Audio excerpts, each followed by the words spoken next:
जितनी भी ब्लेसिंग्स, जितनी भी चीज़ें हमारे पास अभी मौजूद हैं, अगर हम उसके लिए थैंकफुल नहीं हैं, तो universe is not gonna fulfil our wishes. ये तो होगी कि जो चीज़ साइंस कहती है, जो जितने भी लॉ ऑफ अट्रैक्शन है, मैनिफेस्टेशन टेक्निक्स हैं, सारे यही कहते हैं कि जब तक आप एक कंप्लेनिंग वे माइंडसेट के साथ रहोगे, जब तक आप थैंक्स नहीं बोलोगे यूनिवर्स को उसकी दी हुई फैसिलिटीज़ के लिए जो ऑलरेडी आपके पास एग्ज़िस्ट करती हैं,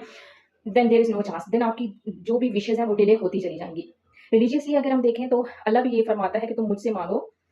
मैं तुम्हें और दूँगा और मेरे शुक्रगुज़ार रहो। तो वो जो शुक्रगुज़ार का एलिमेंट है ना, वो जो थैंकफुलनेस का एलिमेंट है, वो जो कि we should be always thankful to our God, वो जो एलिमेंट हमने रिमूव कर दिया अपनी दुआओं से, उस वजह से हमारी दुआएँ रद्द होती हैं, हमारी विशेज़ नहीं पूरी हो रही, हम मैनिफेस्टेशन कर रहे हैं बहुत सी चीज़ों की, but they are not coming true because already the life we manifested, already we asked something to अल्लाह मियाँ, he he did that, he did that for us. हम लिटरली अगर आप अपनी लाइफ में थोड़ा पीछे मुड़ के देखें, कुछ ऐसी चीज़ें आपको ज़रूर नज़र आएँगी आज की लाइफ में जो आपने बहुत पहले विश की थी, आपने माँगी थी, आपने मैनिफेस्ट की थी कि अल्लाह मुझे इस चीज़ की ज़रूरत है, काश ये मुझे, या मेबी आपने माँगी भी ना हो, you just imagined a life and the beautiful thing is you are now living that life. मतलब अगर मैं अपनी लाइफ में पीछे मुड़ के देखती हूँ, तो there is nothing I imagine